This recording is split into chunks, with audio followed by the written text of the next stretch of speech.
يا مساء الفل عليكم. انا ساره ودي حلقه جديده من بودكاست محدش قال لنا كده. قبل ما نقول اي حاجه يلا قوموا جهزوا مشروبكم الحلو عشان حلقتنا النهارده طويله حبتين. النهارده هنكشف سوا الخرافات اللي بنسمعها عن الصحه واللي اوقات كتير قوي بنمشي وراهم من غير ما نفكر، بس في الغالب بتبقى مش صح. فيلا بينا نفتح بقى عياده البودكاست ونفك شويه اساطير ونشوف العلم قال فيها ايه. حلقتنا النهارده اسمها دكتور جوجل، واول خرافه معانا هي الليمون الغلبان اللي عمله سوبرمان تخسيس وتنظيف الجسم. واصحى بدري اعصر ليمونه في بقك كرشك هينزل. طب صباحك قرحه الجميله على معدتك يا مستمع.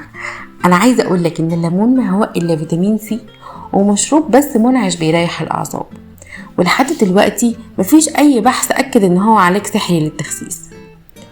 وتاني خرافه معانا بتقول ان الجو ساقعه بيجيب برد. طب اجري بقى من وشي دلوقتي علشان ما نتخانقش. هي الساعة الجميلة الحلوة ومريحة نظافة دي تجيب برد ازاي؟ قولي. الباحثين اكدوا ان اقصى حاجة البرد بيعملها ان هو بيخلي بس الجسم ضعيف شوية قدام العدوى. يعني العيب في مناعتك يا استاذ منك ليها، مش في الساعة خالص. ما تطلعوش على الشتا بقى اشاعات عشان مفيش احلى منه. ومن الساعة لخرافة هوا المروحة اصلا تقريبا واحد كده يلاقيك داخل تنام وبتشغل المروحة زي باقي الخلق، هيقولك اوبا انت هتصحى روماتيزم بكرة. وطبعا برضو ده ملوش اي اساس من الصحة، لان اصلا الروماتيزم ده مرض مناعي مزمن وملوش علاقة بالهواء، والمروحة بريئة من الكلام ده طبعا. هي بس كل اللي بتعمله شوية شد عضل وتكسير شوية كده في الجسم، وطبعا ده لو متوجهة عليك، لكن لو شغالة وبتوزع الهواء في حتة حواليك ما اعتقدش ان هي تعمل لك حاجة خالص. وتالت خرافة بقى هي صعبة بجد علشان بقت كتير قوي دلوقتي، وهي ان اي تعب دلوقتي نقوم مدينه مضاد حيوي وبقينا نعامله على ان هو كاندي موجود في البيت ونديله الصغير قبل الكبير. لكن الحقيقة ان المضاد الحيوي ده بيشتغل على حاجات معينة زي البكتيريا وما ينفعش ناخدها غير بأمر الطبيب. كمان منظمة الصحة العالمية بذات نفسها بتحذر من استخدامه الغلط والكتير عشان هو بيعمل مقاومة خطيرة جدا في الجسم. رابع خرافة معانا النهاردة هي ان اي حد بينزف في مناخيره نقوله بسرعة رجع راسك لورا عشان النزيف يقف.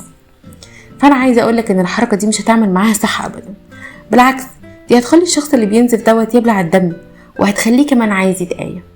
وما ينفعش برضو ننيمه على ظهره عشان كده الدم هيرجع لورا وبالتالي مسارات التنفس هتتسد. وبرضو ما ينفعش نسدها بقطنة عشان كده الدم هيتحبس، وبمجرد ما نشيل القطنة دي هنلاقي الدم بيزيد. فمجلة اوبتيكن أمشاوي الألمانية المختصة بالصحة قالت على شوية حاجات نعملهم أول لما النزيف يجي. أول حاجة لازم نبقى هادين جدا، وبعد كده ننزل راسنا لتحت عشان الدم كله يخرج ونتنفس بالراحة. وأول لما الدم يقف هنجيب منديل مبلول بمية ساقعة أو تلجة ونحطها على أسفل الراس اللي هو القفا، يعني لا مؤاخذة. عشان ايه؟ عشان الأوردة تنجمش من البرودة وبس كده. الخرافة الخامسة بقى بتقول ايه؟ بتقول ان السكر بيعمل فرط حركة للأطفال. تصدق بالله دي طلعت خرافة، انا شخصيا اتفاجئت بيها جدا، بس عايزة اقولك ان لحد دلوقتي مفيش اي دليل علمي على الكلام ده، باستثناء ان اي طفل عنده اضطراب اساسا في الانسولين هو اللي ممكن يحصل معاه الكلام ده. بس ده برضو مش معناه ان احنا نأكل الأطفال سكر عادي، لا طبعا احنا لازم نحد منه على قد ما نقدر عشان هو ليه أضرار تانية كتير قوي. وسادس خرافة بقى انا عايز اسألك عليها سؤال مهم جدا. ماما الله يمسيها بالخير قالت لك كم مرة كل جزر عشان بيقوي النظر؟ هو الجزر فيه فيتامين ايه اللي بيحافظ على صحة البصر، لكن عمره ما هيقوي البصر لو ضعف او بعد الشر حتى راح. وسابع خرافة معانا هي البيض اللي بيجيب الكوليسترول او اصلا بيرفعه. بس البيض الغربان ده بريء منكم ومن الكلام اللي انتوا عمالين تقولوا عليه. والدراسات اكدت ان البيض مفيد جدا لصحة القلب والصحة بشكل عام، طبعا لو اتعمل بطريقة صحية. وافتكر ان الطعمية والبتنجان المقلي اللي بتضربهم الصبح على الفطار هما اللي بيرفعوا الكوليسترول مش البيض خالص. تامن خرافة بقى بتقولك ان تقطعات الصوابع بتجيب التهاب مفاصل. بس في دكتور عسول كده اسمه دونالد أونجر كان بيتقاله الكلام ده وهو صغير من مامته ومن عماته، ولما كبر الكلام ده بقى يتعاد تاني من حماته. بس هو مسكتش على الكلام ده وقعد يفرك ويحرك وهو بيطقطق صوابعه بتاعت ايده الشمال تقريبا مرتين في اليوم.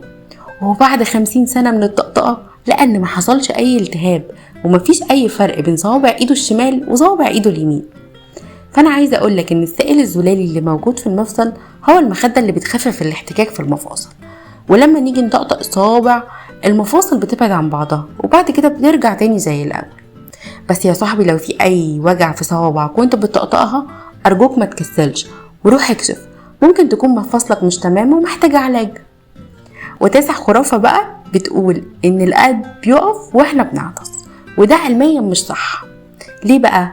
علشان لما بنشد نفس قبل العطسة ضغط القلب بيزيد وبيخف بعد العطسة، عشان كده من الطبيعي ان معدل نبضات القلب بتتغير، وده اللي بيخليك تحس ان قلبك واقف، وده مش صح. واخر خرافة معانا النهاردة هي ان الاكل بالليل بيتخن. طب ازاي انت هتقارن طبق الزبادي بطبق بطاطس محمرة مليان كاتشب ومايونيز؟ يا مفتري انت ليه تظلم اكل بالليل وتقول اصل هو بيتخن؟ اتقي الله في سعراتك وانت هتعرف ان دي مجرد اوهام. وفي الاخر انا عايزة اقولك ان صحتك اولويتك، ولما تبقى عايز تعرف معلومة تخص صحتك ياريت تسأل مختص او دكتور، ما تجريش على جوجل ولا شات GPT عشان يقولك المفروض تعمل ايه. ومن هنا للحلقة الجاية يا رب تكونوا في احسن صحة واحسن مزاج.